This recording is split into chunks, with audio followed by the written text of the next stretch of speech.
video tape is part of the Video Oral History Project of the Colony Public Library of the City of the Colony, Texas. This interview is with Bill Longo of 5012 Middleton Circle. Bill Longo is a crew chief for American Airlines. This interview is taking place at the Colony Library on Friday, May 17th at 5:30 p.m. My name is Nancy in Willingham. I am an interviewer for the Colony Public Library Video Oral History Project.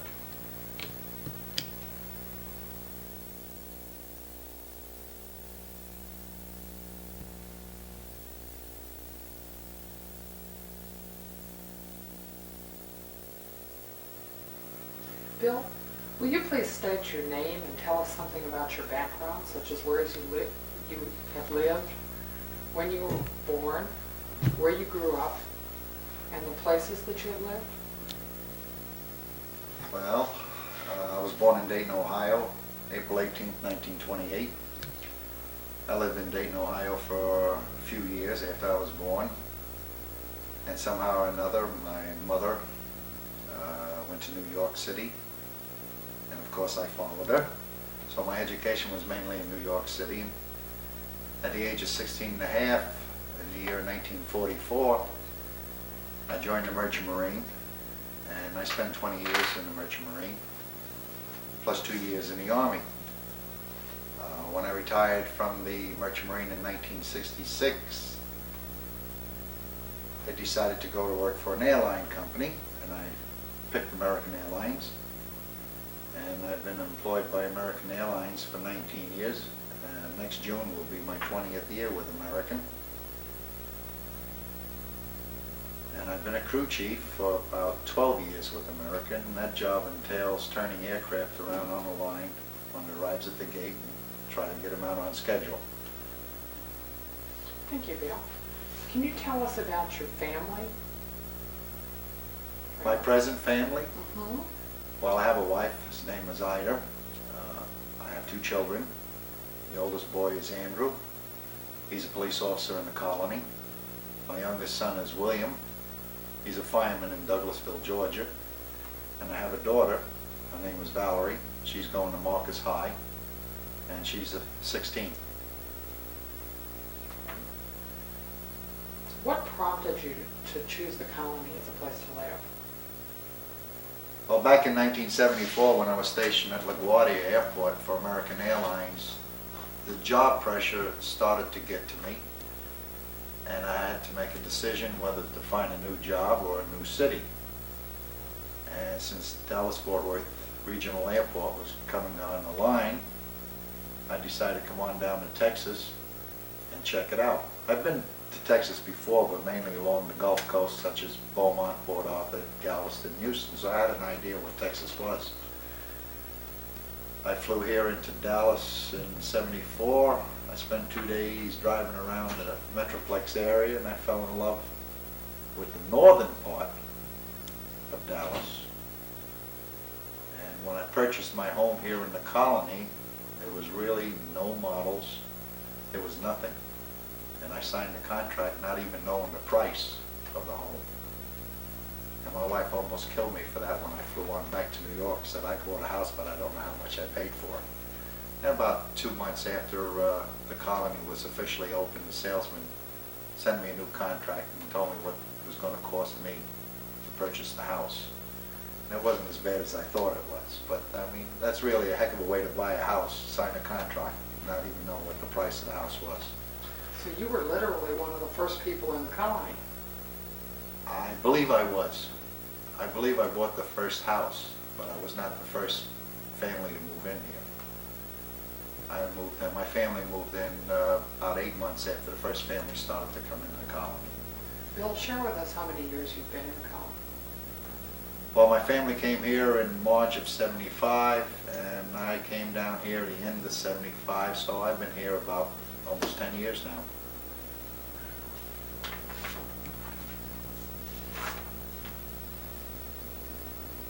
You've been involved significantly in the development of the colony almost from the very first. From what you just told us, it was from the very first. What factors made you decide to become so extensively involved? When the first people bought the house in the colony, they were somewhat sold a bill of goods by the salesman for Fox and Jacobs. You were told that you were buying into a community that had wonderful telephone service, Southwestern Bell. Your children were going to a school which had a very good reputation, Louisville Independent School District, and the police protection was being handled by the Denton Sheriff's Office. And also there was a fire station with the equipment there, so you had some wonderful fire protection. And you really didn't realize what was happening to you as a homeowner until you moved in the colony and you found out that all the calls out of the colony were long distance. If you had a problem, you needed a police protection or a police officer, and you called the sheriff's department. It took them anywhere from 45 minutes to 2 weeks to show up. That if you put your school child on the bus in the morning, 9 out of 10 of them had to stand up all the way to Louisville.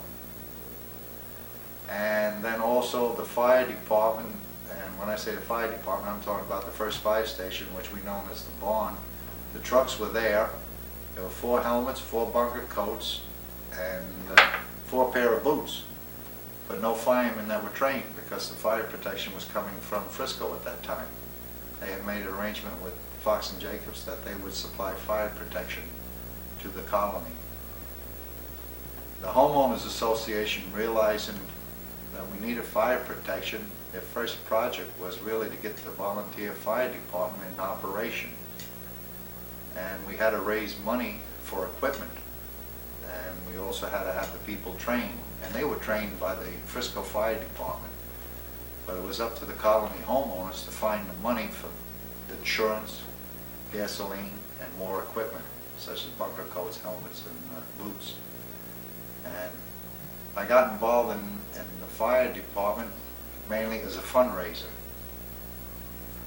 And it was a wonderful thing. There was approximately 150 families in the area at that time, and they used to turn out to the Homeowners Association, and we throw picnics and garage sales, and we did raise the money for the fire department to become operational in a very short time. That's marvelous, Bill. Can you tell us about some of the other positions that you've held within the colony? Did you hold a major position within the Homeowners Association? When I was in the Homeowners Association, I was chairman of the Law Enforcement Committee, and the function of the Law Enforcement Committee was to try and improve the response time of the Denton Sheriff's Office to the colony citizens. And at times used to appear before the county commissioners and try to influence them into putting some pressure on the Sheriff's Department to send patrols here in the colony, and also to speed up their response time when a colony citizen requested a police officer. And to a certain degree, it helped. I believe the commissioners felt there was a large voting bloc here in the colony, and they sort of catered to us slightly.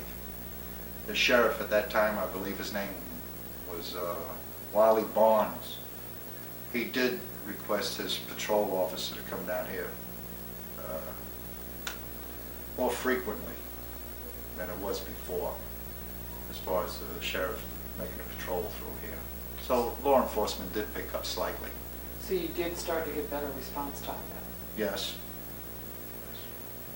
What were some of the other major concerns of the Homeowners Association?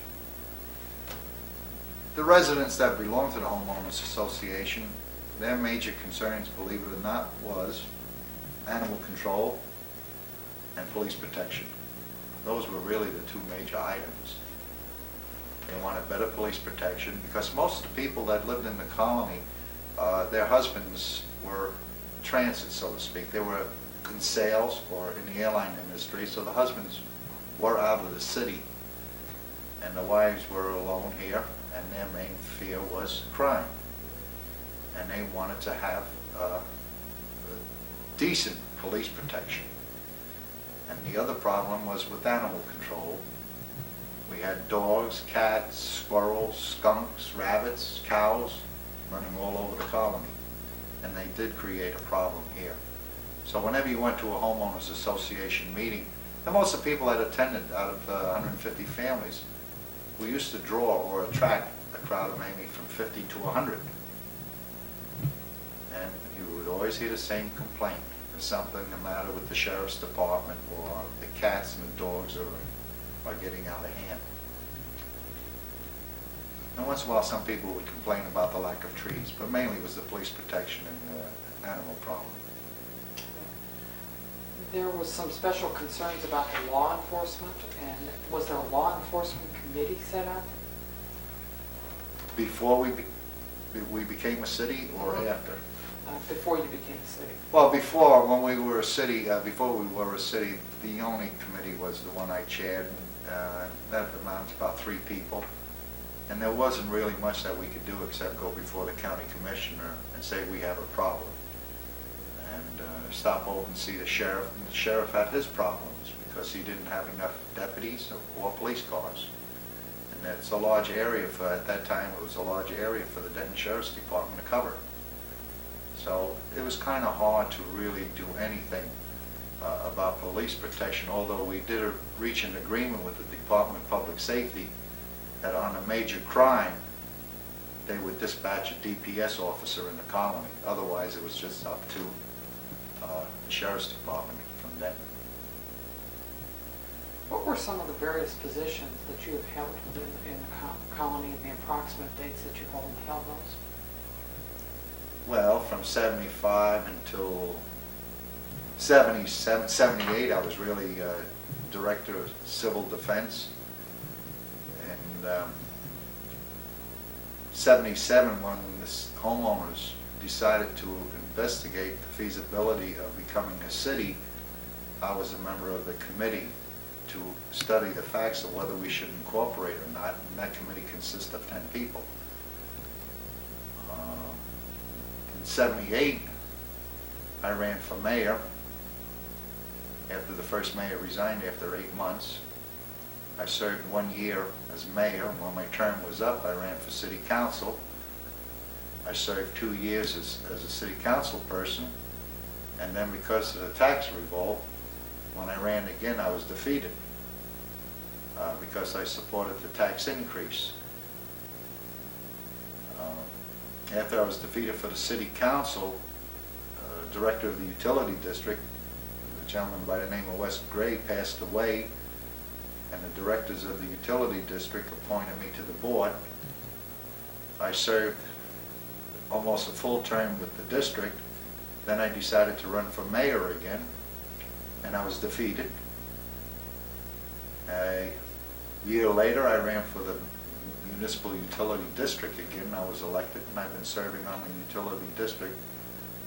As of right now, I am still a director. What made you decide that you wanted to be the mayor of the colony? The first city council and the mayor at that time, his name was Guerrero, was a very forceful, he was a strong type of mayor. And attending the city council meetings, I felt there was a lot of information that should be brought out to the citizens that was not being brought out. But I got upset at the city government at that time because they fired a police officer the day before Christmas, and they refused to tell the citizens what the problem was. And since at that time there was only a police chief and 1 patrolman, the firing of that police officer meant a great deal to the citizens. So I questioned the mayor and the council why. In fact, there was quite a few people that questioned the firing of that police officer, and we were never given an answer. And I just felt it was time that the mayor should be replaced. But when he resigned after 8 months in office, then I decided to run, and at that time 3 of us did file for the mayor's office, and that was Dave Dahl, Linda Adams, and myself. And I was fortunate enough to be elected, I believe, by 13 or 14 votes over the closest. candidate. That was really a close decision, wasn't it? I remember a mayor here being elected on one vote.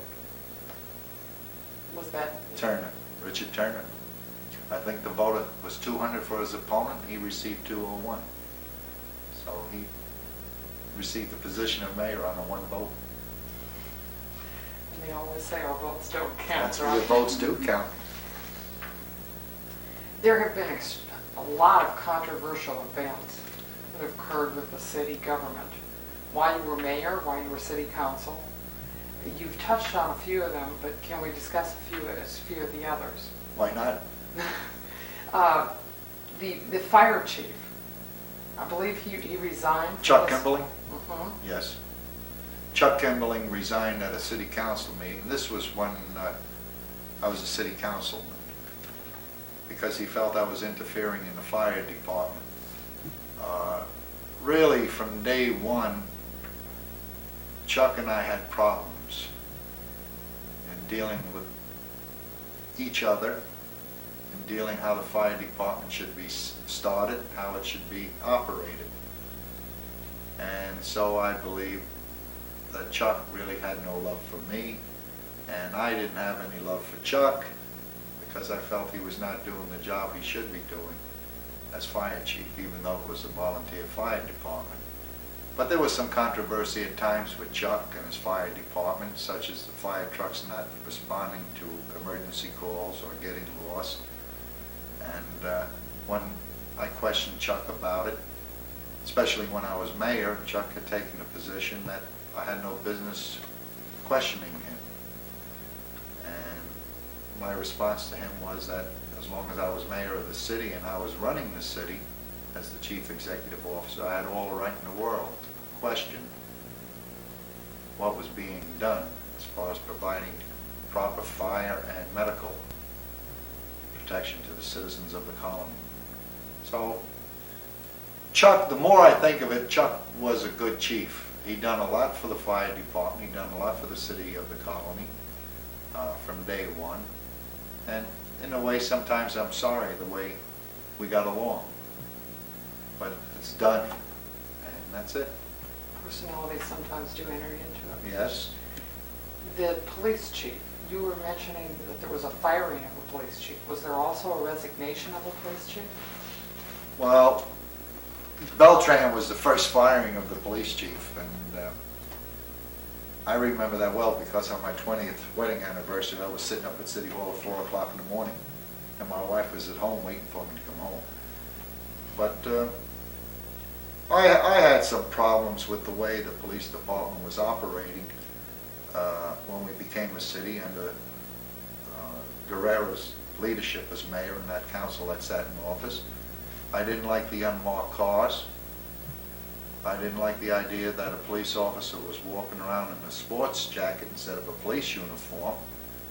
And I felt it presented a threat to the citizens of the colony, especially a woman that might be speeding and being pulled over by an unmarked police car, and an officer getting out of the police car in a sports coat instead of a police uniform, that the woman might decide this is not a police officer and take off. And I've always felt that a police officer should be visibly seen in a marked car and in a uniform. So I didn't agree with the policy that the first city council started, what they called a soft approach to police work. I had some problems with Beltran before I was mayor. I felt he was a little too hard on the teenagers in the colony. And in fact, when I campaigned for mayor, I turned around and says two of the things I would try to correct if I was elected was to call the police chief in and talk to him and find out what's really going on. And the other problem was with the attorney of the city, that we were paying money to, but never receiving an itemized bill. I just didn't like the idea of the city receiving a bill, but never being itemized of why this money was to be paid. That sounds like some major concern. I understand that there was also a lot of attempts to raise taxes significantly. And could you tell us about some of those and some of the heated arguments and discussions that went on because of that? When I was mayor in 78, 79, the tax rate was 15 cents per $100. Two members of the council wanted to drop the tax rate to 13 cents. The council was also talking about floating a bond issue, and I felt that 13 cents would not pay for the services that the citizens wanted. So I turned around and I vetoed the tax bill that the council had passed, the budget, because I felt that 13 cents was not sufficient to allow the city to provide the services. And that caused a problem between myself and a couple of members that sat on the council. Eventually we stayed at 15 cents. I was looking for 20 cents. I wanted really 13 cents to be there to run the city and 7 cents of the 20 cents to go into escrow to pay off the bonds if the citizens had voted for the bond issue. So that was one small tax problem. The biggest problem with taxes came when I was a member of the council, and we increased our taxes, according to the newspapers, over 100%. But you had to be a member of the city government to realize that people were demanding better fire protection, better medical protection. They wanted more police officers. The police officers, their vehicles were hand-me-downs. We were buying them from the auction lot, from DPS. And sometimes it was dangerous for a police officer to get in his car. That's how bad they were. And we had to find money to buy new police cars. The biggest problem with the police department was that they were being dispatched out of Denton by the sheriff's department. And if you lived in the colony and you needed a police officer, you had to call Denton. And the dispatcher up in Denton had to make the decision, should I dispatch a police officer to your house? So we wanted a communication system in the colony and controlled and staffed by colony people for the protection of the police officers. At that time, the problem with the fire department came to a head, and we felt that the only way the colony volunteer fire department could grow and grow into a stable fire department would be to have a paid professional fire chief. So the recommendation was to turn around and hire a professional fire chief to build the colony volunteer fire department. But the strangest thing out of this whole tax revolution that started with a group called CAT, Citizens Against Taxes, was the library of the colony. Because when I wanted 1 penny in the budget to start a library in the colony, that seems to really be the only thing that people could come down to a forum and get upset about. They could not see the need for a library in the colony. You briefly mentioned on the fact that there was some talk that taxes were raising 100%. Was that correct? It was a or big... Or was it someone looking in and thinking that they realized what was happening? Well, the newspapers, the headlines, they played on it, and you know, the headlines scared a lot of people.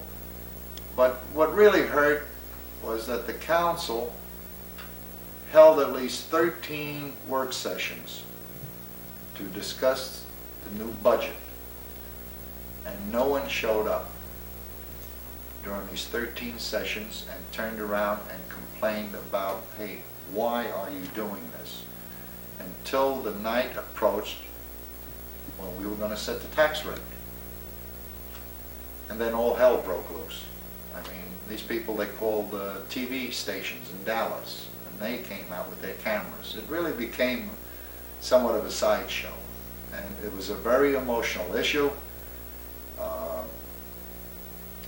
I could understand where what the people were feeling about the tax increase, because it was going from 15 cents almost, I believe at the first time the city manager wanted almost 45 cents. And by cutting out the library and some other items, I believe we went to 38 cents. And that was still a big jump.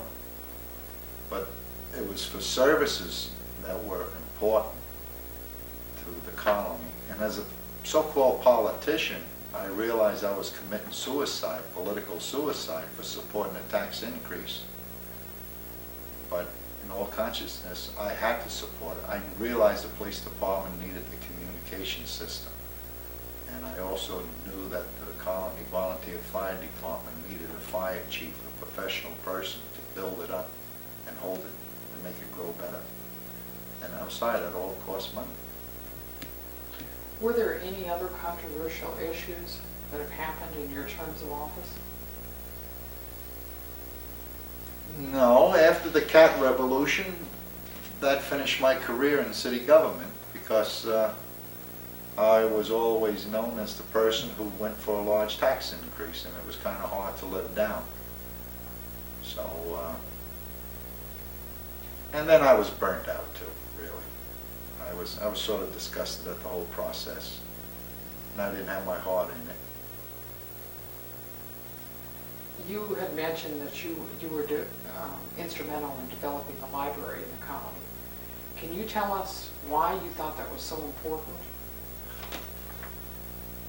When I was a council person, Louisville started a program of charging non-residents $25 a year for the use of their library. A few people, and I can't think of their names, but it was very few people, about 2 or 3, came up to me in the street and were talking, and they wanted to know, could we ever build a library in the colony, because they couldn't see paying Louisville $25 a year for a card.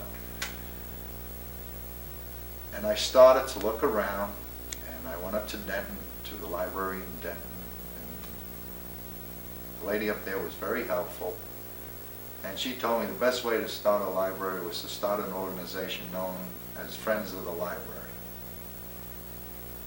And I came back here. In fact, she sent me the information, and I started to talk to a few people here. And God bless Wanda Gillette, because Wanda, she found the time to devote her energy to starting Friends of the Colony Library.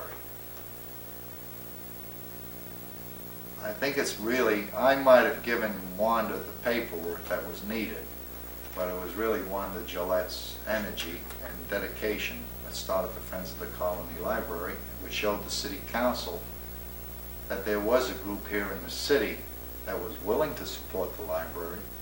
Just give them one and watch what they could do. And as I sit here now in this small building, but it's the beginning, and I see there is a large support for a library here in the colony. And I think that's about one of the things I'm really most proud of. That somehow or another, I was the one that got the paperwork, but it was Wanda Gillette that did the running around. Well, that was a significant contribution to the colony. What do you see for the future of the colony? Since I'm serving on the utility district and the city is suing, that's all I can see is court. But I sort of feel the colony's going to stop expanding. I don't believe the city is going to win its lawsuit with Frisco where it can expand to the east. There's really not much room north of us for us to expand. To the west of us, we're locked in by the city of Louisville, and there's a couple of 100 acres that's owned by Fox and Jacobs, or 423 and 121, which they would like to develop and bring into the colony, but Louisville will not release it from its control, its so-called ETJ, because it's prime land. It's right on 121. Everybody says 121 is going to be commercial. As far as going south, I realize in the last campaign, the mayor, Larry Sample, stated there was some 1,500 some odd acres that will come into the colony. I doubt that very much, because Carrollton wants to grow right up to 121. So I have a funny feeling the colony might stop about 7,000 homes and about 28,000 population. How close are we to that that goal now? We're about 5,600 homes, and population, I believe, is running about 18,500. That's the problem. How big is the colony really going to be? Fox and Jacobs visualized 13,000 homes, 50,000 people, 40,000 people. I don't feel it's going to happen because the colony grew because Dave Fox had a special interest in the colony. Dave Fox is no longer with Fox and Jacobs. It's now Syntex. So Syntex really doesn't have a feeling for the colony. They have land here and they're trying to make a dollar, where Dave Fox had a love for the colony. And that's what really made the colony grow, was Dave Fox and the first manager he had sent to the colony by the name of Chuck Perryman, who used to attend all the Homeowners Association meetings. And if it wasn't for Dave Fox and Chuck Perryman, I don't believe the colony would have got off the ground. I may be wrong, but all these surrounding cities, they're very jealous of their growth, and they're very protective towards the land that's near their city limits. And they have the money and the clout to hold on to that land and also to expand. Bill, do you feel that you'll continue to be active in the city of the colony? Sometimes I would like to get away from it all, but I enjoy it. I've made a lot of friends. I've made a lot of enemies, but I feel I would like to stay involved. We're in a process right now, the utility district and the city of the colony, looking into the feasibility of becoming one entity. Ever since there was a city, there's always been animosity and personality problems between both entities, and it's always been a hardship to the taxpayers, because both entities are supported by the taxpayers. And we're trying to resolve that problem, and the directors that sit on the utility district realize that eventually the district has to become part of the city. Instead of two entities, there must be one. I believe this will probably be my last elective office, because I feel that this district and the city will become one entity no later than October 1st, 1988. That's interesting. You have been formidable in the colony in many different ways and in many different areas. What do you feel is your most significant contribution to the colony? The interest I took into it. Sometimes I've been accused of frightening people. I have to agree with that analysis of my personality. Maybe I'm naive and I look for the good in people. And I feel if I make an agreement with someone, I shake hands, that should be good as gold. But when I find someone is sort of bending the truth, I get very upset. I know at times I'm arrogant, sometimes I'm abusive when I'm talking. But I feel that no matter how I came across, I've opened the eyes of certain people in the colony. So maybe they didn't like what I said, but they've taken the time to look into what I've said. Bill, before we wrap up this very important interview, is there any other comments that you would like to make?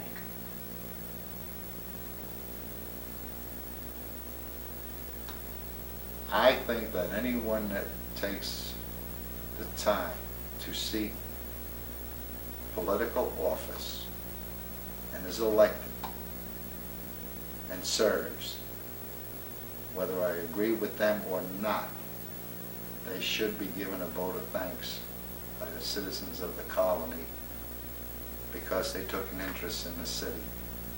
And that's the only way the city will amount to something, is that there was people here in the colony, and still are, that will take the time to get involved. Your volunteers in the fire department, from day one. Your volunteers on parks, your volunteers here in the library, and people who seek political office. Some people seek political office because they're on an ego trip, or they want the limelight, or else they feel they can really do a better job than the person they're trying to unseat. But as long as someone takes the time to get involved, the city's got to grow.